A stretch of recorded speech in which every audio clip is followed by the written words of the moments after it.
I should have seen it coming. In hindsight, the signs weren't just there. They were screaming at me, clawing at my face, demanding I open my eyes. But when you love someone, really love them, you don't look for cracks. You convince yourself that the strange behavior, the lies that don't quite fit, the unexplained absences, it's all just a coincidence. That was me, a blind fool sitting at the dinner table, watching Emily scroll through her phone, giggling at messages she wouldn't show me. She didn't even bother to lie about it anymore.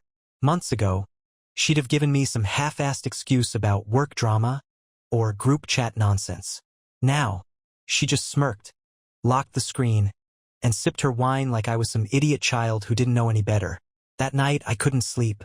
Emily had rolled over, her back to me, her breathing steady and peaceful, like she wasn't carrying a secret that could burn everything to the ground. I stared at the ceiling, my heart pounding, my mind racing.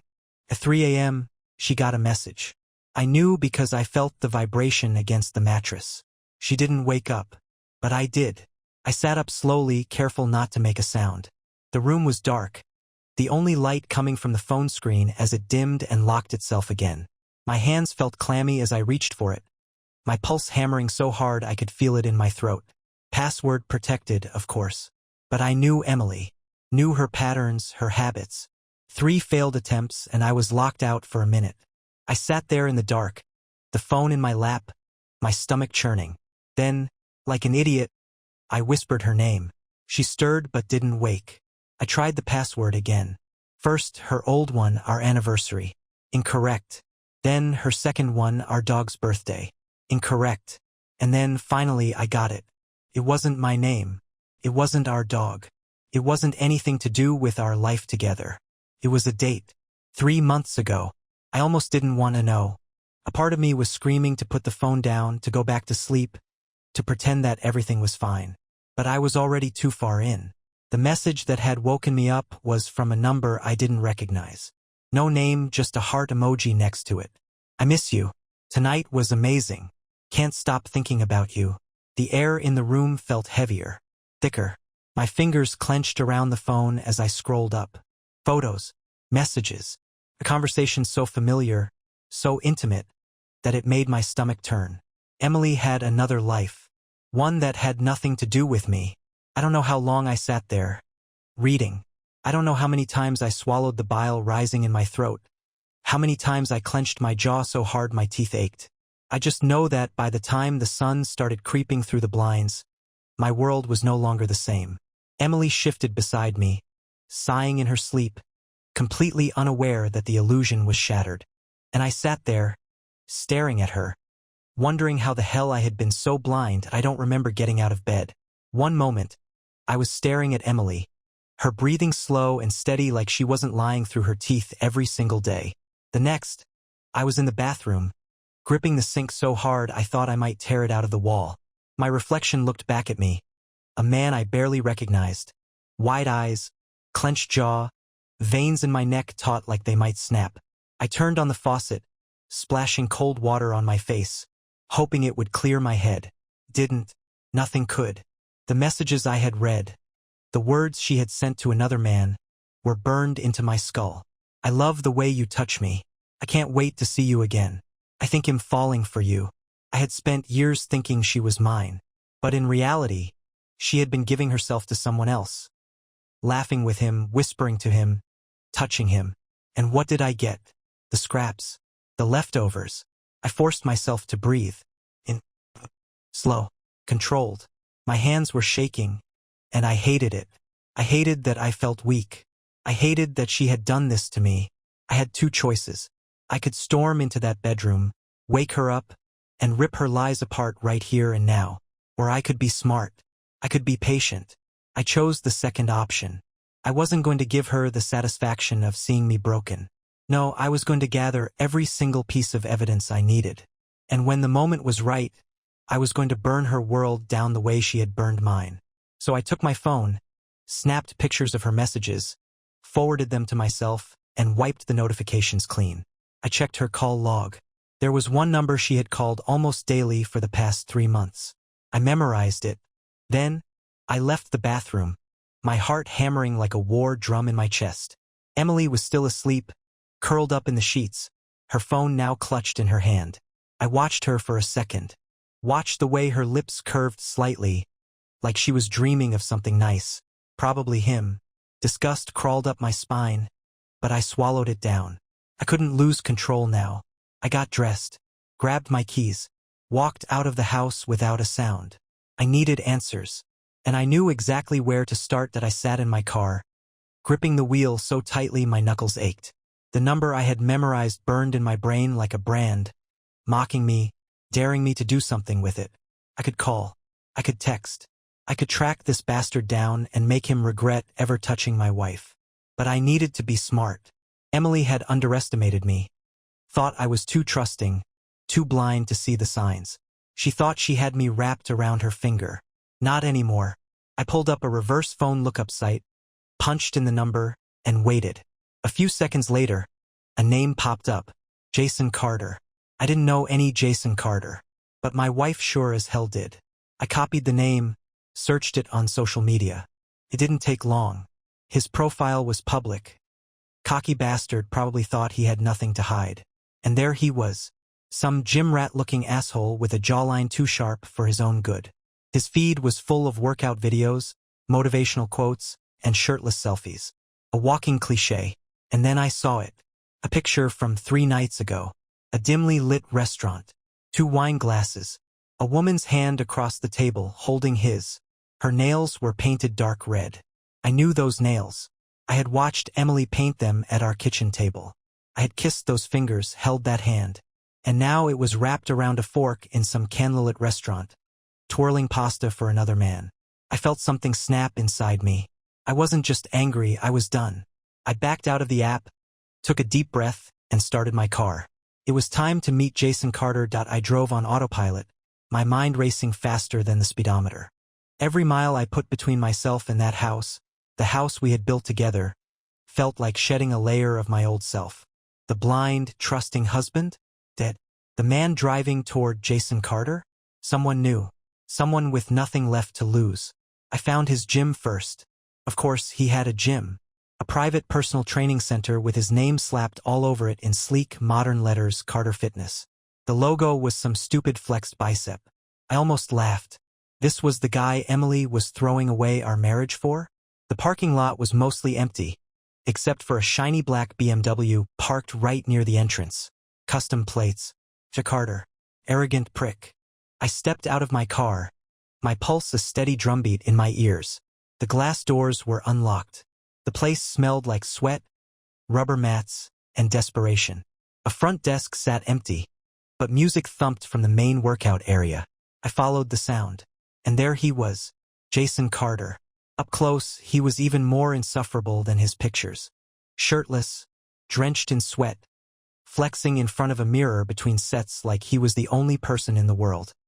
His back was turned to me, biceps bulging as he admired himself. I stood there, watching, letting the rage settle into something cold and sharp. Then I clapped my hands. Loud. Jason startled, spinning around, eyes flicking to me through the mirror before turning fully. Gym's closed, man. Private clients only. I smiled. Oh, I know. His brow furrowed. Do I? You know Emily, right? I asked, cutting him off. I watched it happen. The exact moment my name clicked in his head. The slight shift in his stance. The fake confusion that flashed across his face before he could hide it. Emily? He echoed like he needed me to clarify. Like he didn't have his tongue down my wife's throat 3 nights ago over a plate of overpriced pasta. Yeah. My wife. You remember her, don't you? His lips parted, but no words came out. No quick lie, no smooth deflection. He was good at talking, his Instagram made that clear. But nothing prepares a man to come face to face with the husband of the woman he's been screwing. I took a slow step forward. He took one back. Look, man, he finally started. Hands up like I was holding a weapon. I didn't know she was married. I swear. She told me she was single. I laughed. Loud. Oh, that's the excuse we're going with? She lied to you? And what, you never thought to ask why she never let you come to her place? Never questioned why she always had to check the time when you were together? Jason swallowed hard. I mean, she said she lived with a roommate, but... I took another step forward, closing the distance. He wasn't scared yet, but he was nervous. Good. You like her? I asked, voice calm. You too serious? He hesitated. I mean, yeah, I think so. I nodded slowly. Then you can have her. Jason blinked. Wait, what? You heard me. I pulled out my phone, opened the messages, and shoved the screen in his face. She's yours. Read it. His eyes darted over the texts. His lips moved slightly, as if reading silently would soften the blow. I watched his expression shift. The admiration for her faded. His posture changed, chest deflating like he'd just lost a competition. I let him stew in it for a second before I stepped back. Let me guess. She never told you she loved you? He didn't answer. He didn't have to. I exhaled slowly. She used you, just like she used me. But you were the fun one, right? The escape. The shiny new toy she played with when she got bored of her real life. Jason ran a hand through his damp hair, still staring at the texts. He looked less like the smug fitness god from Instagram and more like a guy who just realized he was nothing more than a side piece. Here's what's gonna happen, I continued, voice sharp. You're gonna text her. Right now. Tell her you want to see her tonight. Tell her to meet you at your place. He looked up, eyes flicking to me. Why? Because I want her to think she got away with it. I want her to walk into that apartment thinking everything is fine. I smiled, but there was no warmth in it. And then, when she least expects it, I'm gonna end this my way. Jason hesitated. Then, slowly, he pulled out his phone. And the game officially began. Jason's fingers hovered over his phone screen. Hesitation written all over his face.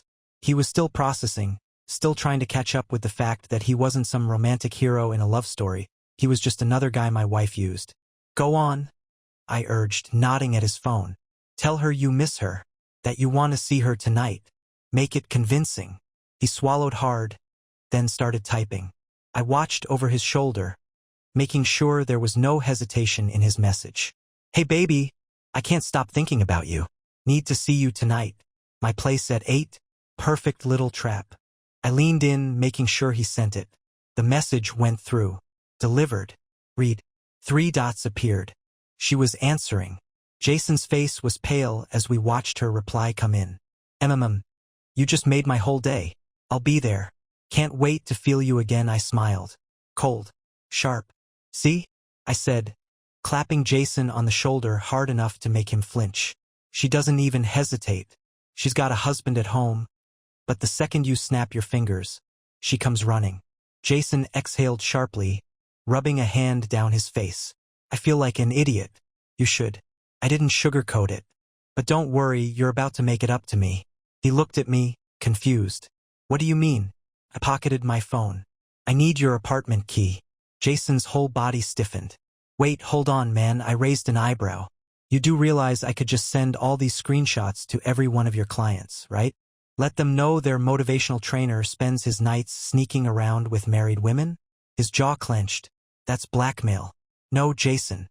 That's leverage. Now, are you going to give me the key? Or do I need to make your life harder? He stood there for a moment, breathing heavy, staring at the floor. Then, with a deep sigh, he reached into his gym bag, pulled out a spare key, and held it out. I took it without a word. Go home, I told him, or go to a bar. I don't care. Just don't be anywhere near that apartment at 8. Leave the rest to me. Jason nodded, still looking like a man who had just watched his whole world collapse. Good. He deserved it. I turned on my heel and walked out of the gym, gripping the key tight in my fist. Tonight, Emily was going to walk into Jason's apartment, expecting another night of lies and betrayal. Instead, she was going to find me, and I was going to watch her world burn. The hours before the confrontation crawled by like a slow, agonizing countdown. I had never been this calm before, not even on my wedding day. There was something terrifyingly sharp about knowing exactly what was coming. No doubts, no second-guessing, just a singular, crystal-clear moment waiting to unfold. By 7:30, I was inside Jason's apartment. It was exactly what I expected, minimalist, expensive, and designed for one purpose: to impress women. Leather couch, a perfectly placed bottle of whiskey on a sleek glass coffee table, dumbbells sitting in the corner like trophies. I walked around, taking it in. This was where my wife had been, where she had laughed, kissed, whispered things she had no business saying to another man. I wondered if she ever thought about me while she was here, if she ever hesitated before stripping off her clothes, before climbing into another man's arms. Or was I just an afterthought, a name on a marriage certificate that she ignored until it was convenient? It didn't matter. I wasn't here to ask her why. I was here to end it. I checked my phone. 7:55 p.m. She'd be here any minute. I sat down on Jason's couch, my legs spread wide, my hands clasped together, waiting. 7:58 p.m. Then finally a knock. 3 soft raps on the door. Light, playful. My heart didn't even speed up. I stood, took a deep breath, and walked to the door. When I opened it, Emily was standing there, looking up at me with wide, uncomprehending eyes. She froze. For a split second, I saw it, the glitch in her brain as she tried to process what the hell was happening. Her lips parted, but no sound came out. She had come here expecting Jason, expecting another night of lies. Instead, she got me. I let the silence stretch, let her feel the weight of it. Finally, she spoke. "What are you doing here?" I tilted my head, giving her a slow, deliberate once-over. She was dressed for seduction. Tight black dress, high heels, a delicate gold chain resting against her collarbone. The same one I bought her for our anniversary last year.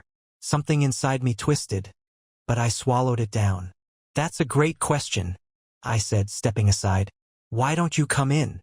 She hesitated, just for a second. Then, with a quick glance down the hallway, she stepped inside. I shut the door behind her.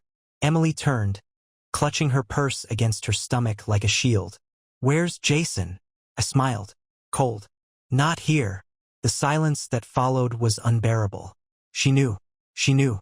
I could see the wheels spinning in her head, scrambling for a way out. I almost wanted to let her try, see what kind of pathetic excuse she could pull out of the air. But I was tired of hearing her lies. I reached into my pocket, pulled out my phone, and with a flick of my thumb, I brought up her messages with Jason. Then, I tossed the phone onto the couch. Her eyes darted to the screen. The blood drained from her face. "You left your phone unlocked last night," I said, my voice even, controlled. "Guess you got careless." Her lips parted. No words came out. She reached for the phone, probably on instinct, but I stepped forward, cutting off her path. "Go ahead," I said. "Read them out loud. Every single one. Especially the one where you told him you were falling for him. That one's my favorite." Her throat bobbed as she swallowed hard. I shut up. Her mouth snapped closed. I took another step toward her. "How long?" She blinked rapidly. I laughed. A bitter, hollow sound. "You don't even know which lie to tell, do you?"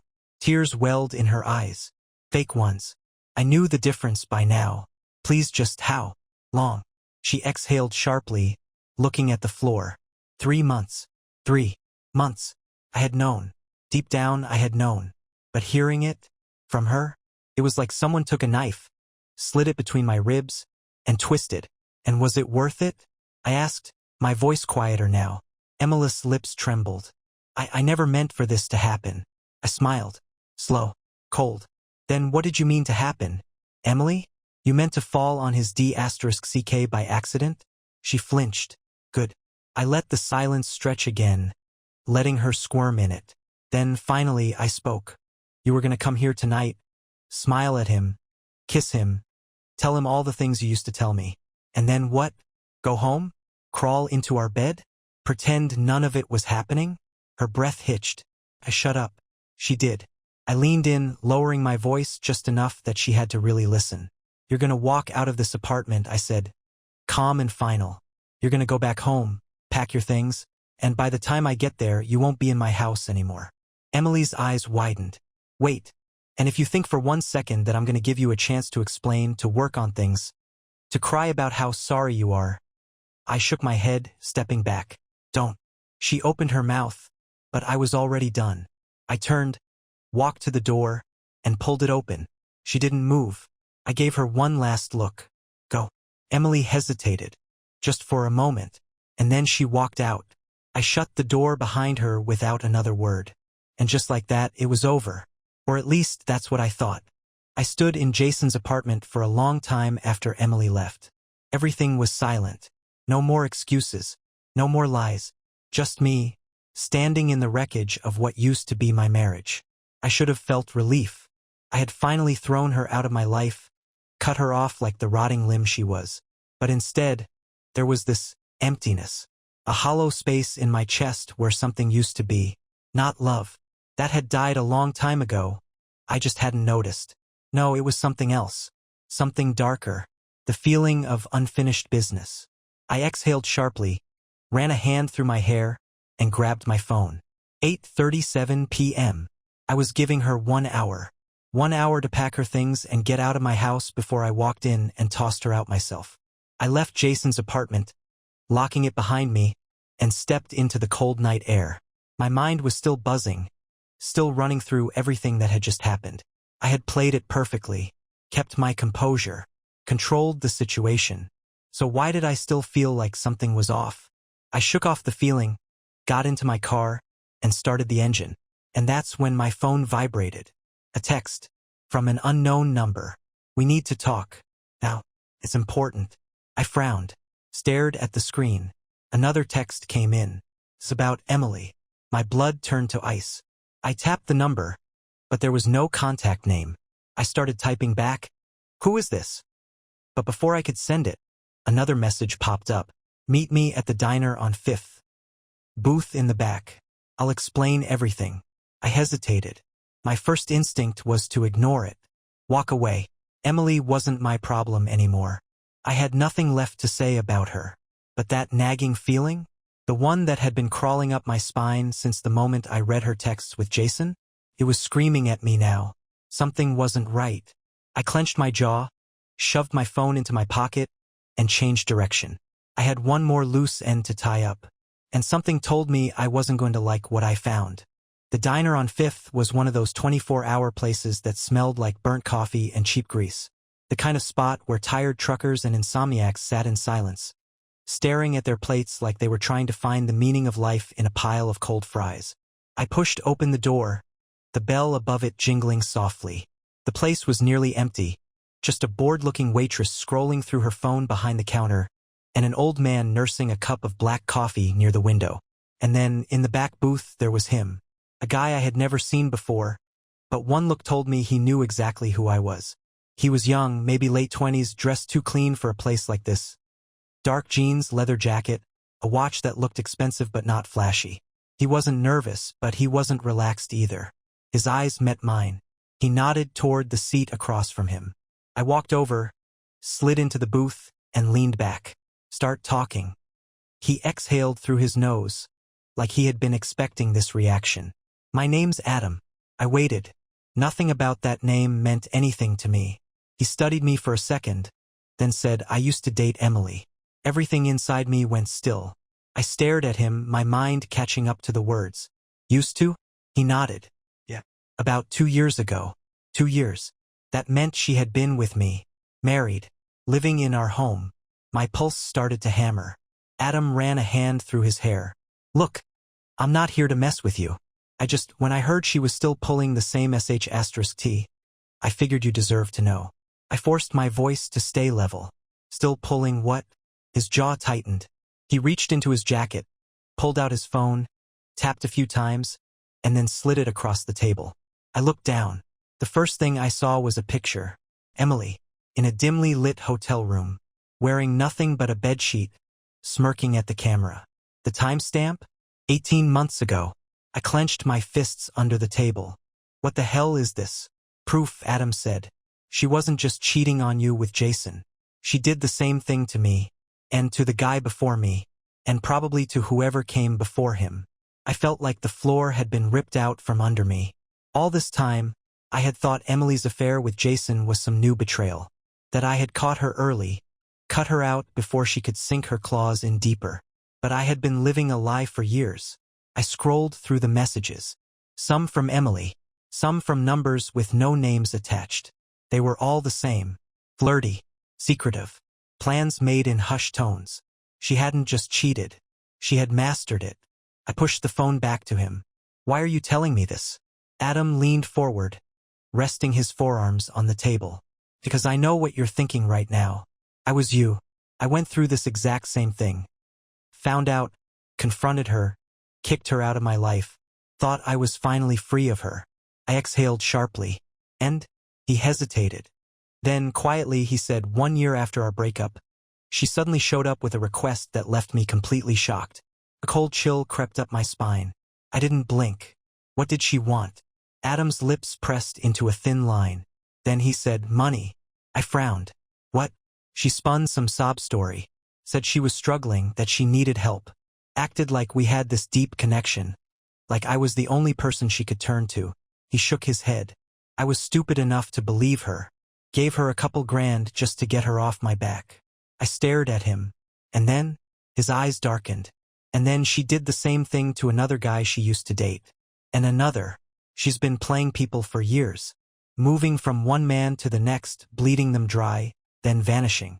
My breath came slow and steady, but my hands were gripping the edge of the table so hard I thought it might snap. Emily wasn't just a cheater.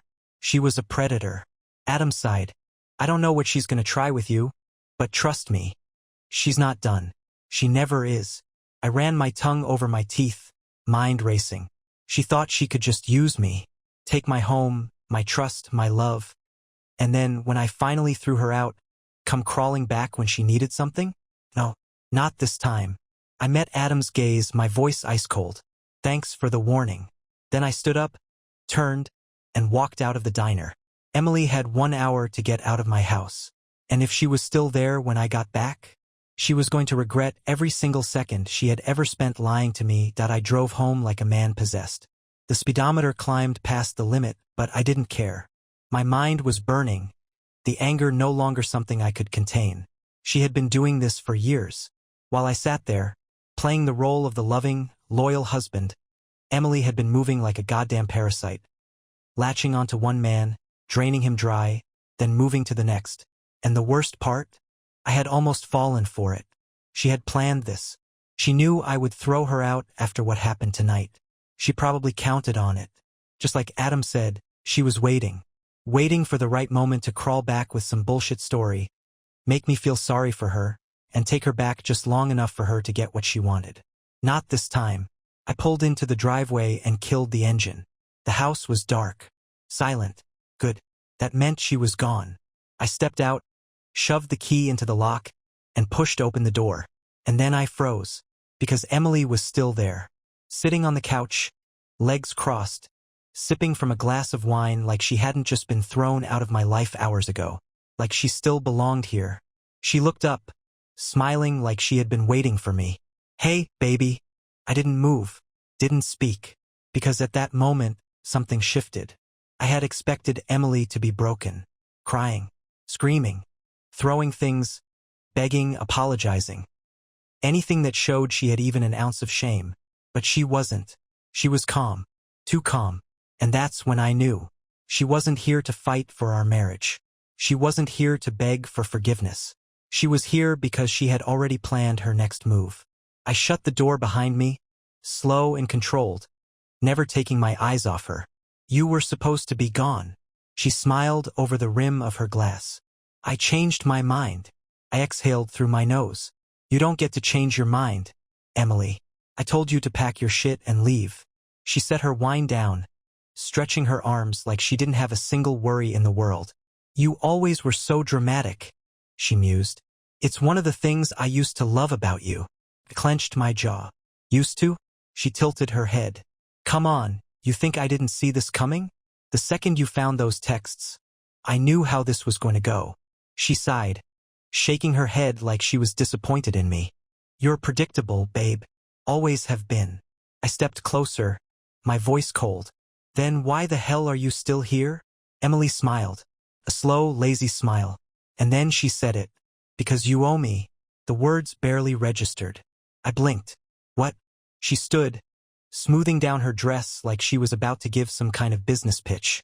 Let's be honest, sweetheart. We built this life together. This house. Everything inside it. She gestured around like she owned the place. Like I was the intruder. And now you want to just kick me out like some stranger? That doesn't seem fair. Does it? I stared at her, waiting for the joke. It never came. She was serious.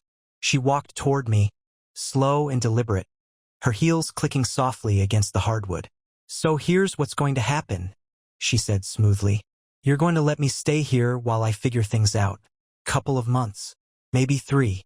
You'll give me access to our savings, just a little, so I can get back on my feet." My hands curled into fists. "And why the hell would I do that?" Her smile widened. And then she said the words that made my entire body go cold. "Because if you don't, I'll make your life a living hell." I didn't breathe. I just stared at her, trying to comprehend the sheer audacity of this woman.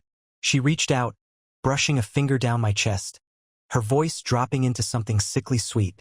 "You know me, babe. You know what I'm capable of. You think Jason was the first guy? Please, I've had plenty of practice." She leaned in, her breath warm against my neck. "And if you make me leave with nothing? Well, I might just have to get creative." My muscles locked. "That sounds a lot like a threat." Emily pulled back, grinning. "Good. I was hoping you'd catch that." She stepped away, completely at ease, like she had already won. "I'll be upstairs," she said, turning her back on me. "We can talk more in the morning." And then she walked away. I stood there, motionless, my heart thundering in my chest. This wasn't just cheating. This wasn't just betrayal. This was war. And Emily had just made the worst mistake of her life. She thought she could manipulate me. She thought she could own me. But what she didn't realize, I had nothing left to lose. And when a man has nothing left to lose, he becomes the most dangerous man in the world. Emily sat there like she belonged there, like she hadn't just had her entire world turned upside down. She took a slow sip of wine, her red lips curling around the rim of the glass, eyes locked onto me like she was amused, like I was the one overreacting. I exhaled through my nose, stepping forward. "Why are you still here?" She swirled the wine in her glass, staring at it as if the answer might be hiding in the deep red. "You really think I was just going to walk away?" I clenched my jaw. "That was the deal." She let out a soft laugh, one that had sent chills down my spine before, back when I still loved her. But now it made my blood boil. "You don't get it, do you?" she murmured, setting the glass down with a deliberate clink.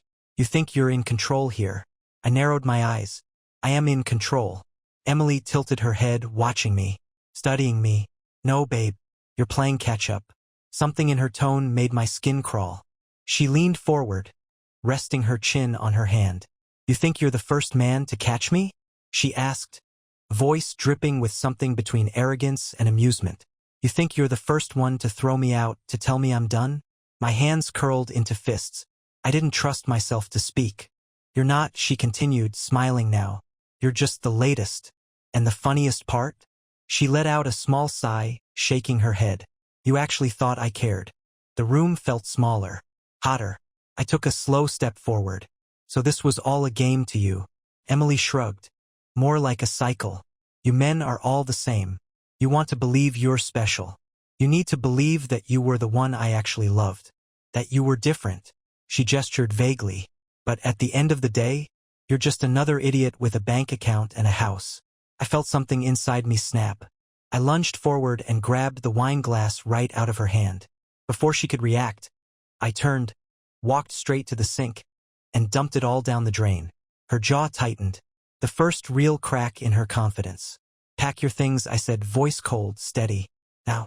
Emily stood up slowly, her chair scraping against the floor. She wasn't smirking anymore. "Or what?" she asked, crossing her arms. "You gonna drag me out?" I stared at her. Then, calmly, I pulled my phone from my pocket, tapped the screen, and turned it toward her. She paled.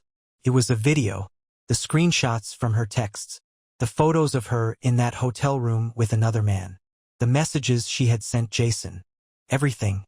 And at the bottom, pre-written text, ready to send to her parents, her job, her entire social circle. I let the silence stretch, let her feel the weight of it. "You want to play games, Emily?" I asked, tilting my head. "Let's play." Her breathing was shallow now. "You wouldn't." I smiled. "Try me." She didn't move, so I hovered my thumb over the send button. Her mask cracked completely. "Fine," she snapped, shoving past me. You want to be a vindictive little BTCH? Asterisk fine. I don't need your stupid house anyway. She stormed down the hallway, muttering under her breath. I heard drawers opening, the rustling of clothes. 2 minutes later, she reappeared, a suitcase in hand, pure venom in her eyes. I opened the front door for her. Goodbye, Emily. She hesitated for a second, as if debating one final jab. Then, with a furious huff, she stomped outside. The second she crossed the threshold, I slammed the door behind her. Silence. My heart was pounding. She was gone. For the first time in years, I could breathe. Or at least, I thought I could. Until my phone vibrated in my hand. A new message. From an unknown number. This isn't over. I stared at the message, my thumb hovering over the screen. My heartbeat was steady, but there was a slow burn in my chest. A mix of rage, exhaustion, and something close to anticipation. This isn't over. Of course, it wasn't. Emily never left without a backup plan. I turned away from the door, pacing the living room, my mind racing. What was her next move? A last-ditch effort to crawl back into my life? A final attempt to take something from me? I exhaled through my nose. I wasn't playing defense anymore. I typed back one word. Try. 3 dots appeared immediately. Then they stopped. Then they came back. She was hesitating. Good. She wasn't as confident as she wanted me to believe. Then the response came through. Enjoy your house while you still have it. I stopped pacing. A slow, creeping chill ran up my spine. This wasn't about our marriage anymore. This was about revenge. I didn't bother responding. Instead, I pulled up my banking app, checked our joint accounts, and that's when I saw it. Or rather, didn't see it, because Emily had already made her first move. The savings account, the one we had built together, completely drained. Gone. I stood there, staring at the screen, my grip on the phone tightening. She was gonna make this ugly. Fine. I could be uglier. I didn't move for a solid minute. Just stood there, phone in hand, staring at the empty balance like I could will the numbers back into existence. Emily had done it. She had hit me where it hurt, straight in the wallet. I took a slow breath in, then exhaled through clenched teeth. My hands weren't shaking. My pulse wasn't racing. I wasn't panicking. No, I was furious. I tapped the screen, scrolling through the transactions. The withdrawal had been made yesterday, before I had even confronted her. She had planned this. She had known the truth would come out eventually, so she made sure to get her payday before I could stop her. Clever, but not clever enough. I closed the app and immediately called my bank. The robotic voice answered first, but I hammered the 0 key until I got a real person. Thank you for calling First National. How can I assist you today? I kept my voice steady. I need to report fraudulent activity on my account. The rep on the other end clicked a few keys. All right, sir. Can you confirm your account number? I gave them everything they needed. Told them Emily had stolen the money without my authorization. Played the perfect, wronged husband. And it worked. Within minutes, the account was frozen. A fraud report was filed. The bank assured me an investigation would begin immediately, and if they found evidence of unauthorized transactions, which they would, the money could be recovered. Emily thought she had won. She thought she had outplayed me. But she forgot one thing. I knew her better than anyone. I hung up and leaned back against the counter, exhaling slowly. The moment she realized the money was locked up, she was going to panic. She was going to call me, and when she did, I was going to make sure she never forgot what happens when you try to screw me over. My phone vibrated. I looked down. Emily, right? Q. I let it ring twice before answering. I didn't speak, just waited. And then, in a voice dripping with barely contained rage, she hissed, "What the hell did you do?" I smiled. Game over. For her.